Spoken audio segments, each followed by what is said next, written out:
first query comes in from Chandra Panchani, who writes to us from Noida. She has 170 shares of GE Power at 580 and wants to now know whether to hold or sell. Mayuresh, what would you recommend? Afternoon, Sumera. Afternoon, Mangalam. I think for GE Power and for power transmitters, EPC players within the power space itself, what has really transpired over the last couple of quarters because of the pandemic has been absolute deterioration in terms of their earnings profile. Even before these couple of quarters, I think what you probably saw was a very, very slow and gradual earnings profile that these companies were reporting.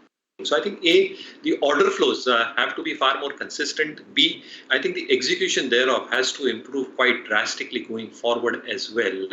And the third part, obviously, I think as both these elements improve, the operating leverage starts coming onto the balance sheet quite efficiently. And as that starts happening, the return on equity and return on capital employed will start showing signs of improvement. Not seeing any signs of that. So it's better off, I think, you wait out for the results, see what the numbers are expected to be coming out. And what the management perspective is, not just in terms of the landscape over the next few quarters, but in terms of their order book and how their balance sheet is shaping us as well. So I think it might take a long time for the stock to recover because of all the macro and micro related factors that the sector is going through.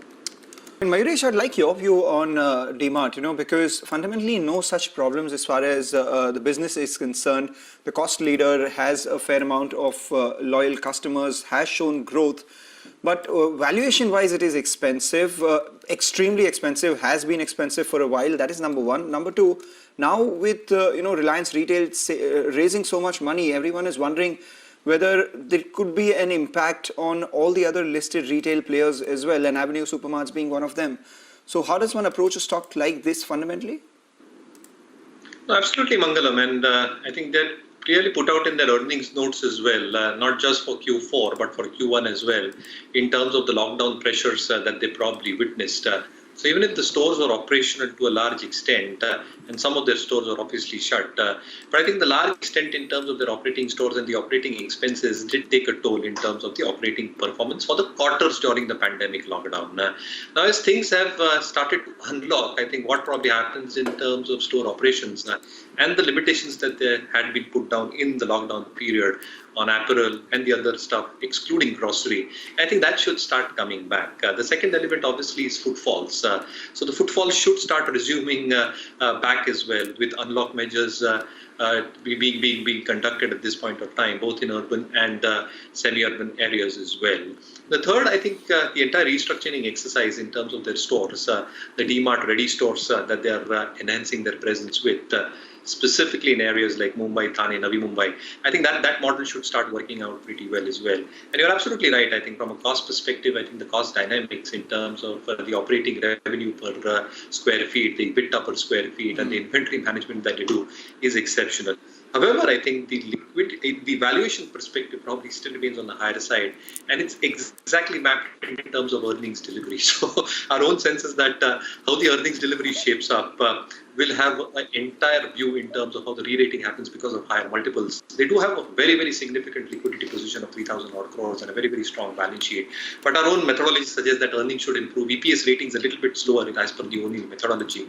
So my own opinion is wait for numbers, see how the numbers come through, and wait for the management commentary. But yeah, I think the overall story in terms of how the stock is shaping up compared to what is happening with the Reliance Retail and the other players within the space itself, I think you need to watch out for that as well. But it's a good story going forward. But our EPS rating suggests that wait for numbers and earnings improvement.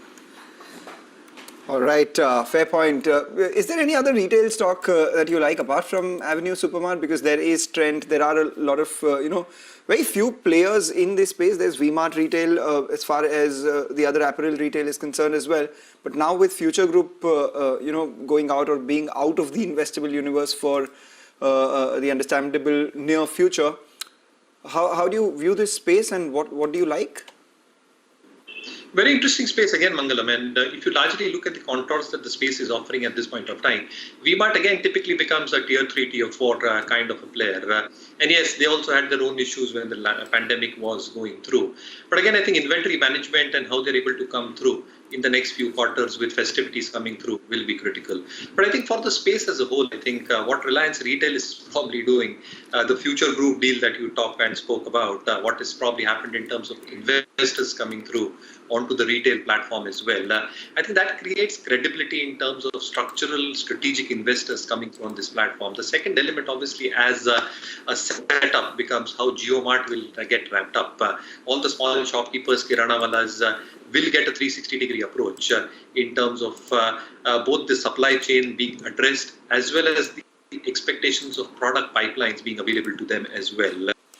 The brick and mortar concept also goes through if the future deal obviously is expected to go through compliance approvals and so on and so forth. So that will also create significant presence in tier 2 tier cities. So yeah, I think retail and Reliance Retail specifically is something within the Reliance group is what we like. A clear disclaimer, I think we have suggested Reliance.